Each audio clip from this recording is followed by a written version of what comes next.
रिश्ते बड़े अनमोल होते हैं, या बेटा बाप का रिश्ता हो, माँ बेटे का रिश्ता हो, ये रिश्ता वो होता है जो बचपन से होता है। लेकिन एक रिश्ता होता है जो हमारे साथ बचपन में नहीं होता लेकिन जवानी हमारे साथ आता है, हमारे साथ लास्ट तक रहता है, जिसको बोलते हैं पति पत्नी का रिश्ता। और देखिए भारतीय कानून हुए, धार्मिक ग्रंथ हुए, इस रिश्ते को एक बहुत ही मजबूत रिश्ता माना जाता है। यहाँ तक कि हमारे धार्मिक ग्रंथों के अंतर्गत इसको एक संस्कार भी माना गया है। कहते हैं कि पति पत्नी का रिश्ता जन्म जन्मांतर का रिश्ता होता है। लेकिन आज के माहौल और आज के परिवेश को देखते हुए इस रिश्ते को ख़त्म करने के लिए बहुत से आधार जोड़ दिए गए हमारे कानूनों में, जिसमें से एक कानून है हमारा क्रूरता। तो जय हिंद दोस्तों, मैं एडवोकेट रोहित शर्मा आपका स्वागत करता हूं आपके लॉ परिवार लॉजी भाई रोहित में। तो हम जानेंगे क्रूरता के बारे में कि आज वर्तमान में भी 1-2 दिन में हाल ही में कुछ ऐसे निर्णय आए हैं जिसमें कुछ शब्दों को जोड़ा गया है जो तलाक का आधार बन सकते हैं, क्रूरल्टी यानी क्रूरता के अंतर्गत।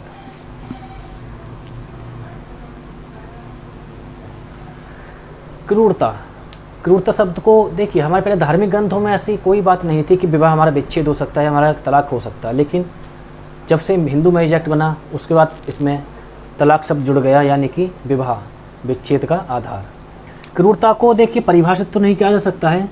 एक मामला आया था रसेल वर्सेस रसेल, जिसमें क्रूरता को परिभाषित किया गया एक तरह से। उसमें बताया गया था कि जब एक पक्ष दूसरे पक्ष को इतना दबा देता है कि दूसरे पक्ष को अपना जीवन यापन करना एक तरह से मुश्किल हो जाता है, तो वो क्रूरता होती है। वो किसी प्रकार की हो सकती है। उसके बाद फिर एक केस आया आपका दस्ताने वर्सेस दस्तानी, जिसमें बताया गया कि जो मानसिक क्रूरता होती है, यानी आपका एक पक्षकार दूसरे पक्षकार को मेंटलिटी मतलब बहुत ज़्यादा हैरेस करता है, तो जो मानसिक वो क्रूरता भी एक मानसिक क्रूरता कहलाई, वो भी तलाक का आधार बन सकता है। लेकिन मैं आज सब जो बात कर रहा हूँ ये तो आपके पुराने शब्द थे, लेकिन जो शब्द जोड़े गए हैं वो जोड़े गए हैं। देखिए अभी हाल ही में सुप्रीम कोर्ट का केस आया जिसका नाम था रानी नरसिम्हा शास्त्री बनाम रानी सुनीला, ठीक है। 2019 का ये केस है।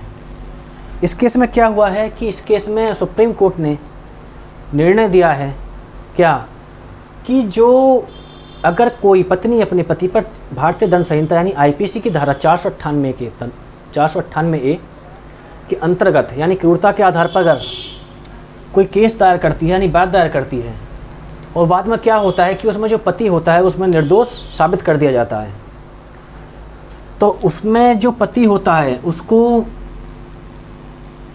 एक तलाक का आधार मिल सकता है। यानी कि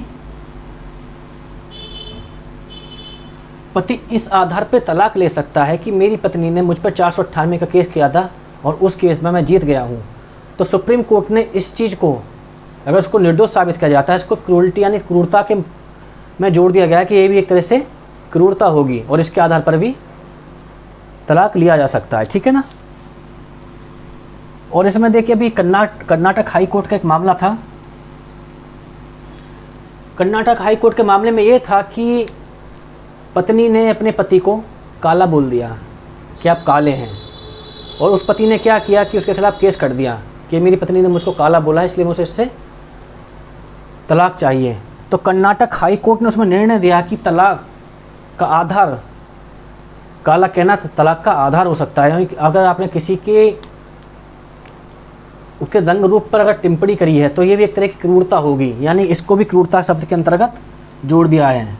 अगर आप अपनी पति या पत्नी को काला बोलते हैं या उसके रंग रूप पर कोई टिप्पणी करते हैं तो ये भी क्रूरता के अंतर्गत आएगी और ये भी एक तलाक का आधार हो सकता है। तो इसलिए देखिए आजकल हंसी मजाक करना पति पत्नी सोच समझ के करिएगा, क्योंकि कौन शब्द हमारे हाई कोर्ट और सुप्रीम कोर्ट किस शब्द को तलाक का आधार बना दे किसको ना बना दे वो उनके निर्णय है। इसलिए कोई भी शब्द बोलिएगा तो सोच समझ के बोलिएगा, क्योंकि काला शब्द को क्रूरता के अंतर्गत शामिल कर दिया गया है कि आप अपने रंग रूप पर कोई टिप्पणी करेंगे तो ये भी तरह की क्रूरता होगी।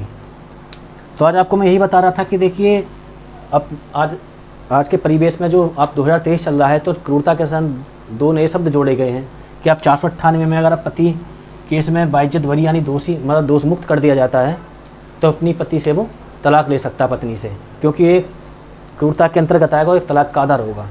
अगर पति या पत्नी अपने एक दूसरे को काला बोलते हैं और उसका रंग रूप काला है तो ये भी तलाक का आधार होगा। तो आज बस आपको यही बताना था। आई होप आपको वीडियो पसंद आई होगी, और वीडियो पसंद आई है तो चैनल को like and share and subscribe करिए, और मिलते हैं नेक्स्ट वीडियो में। जब तक के लिए जय हिंद।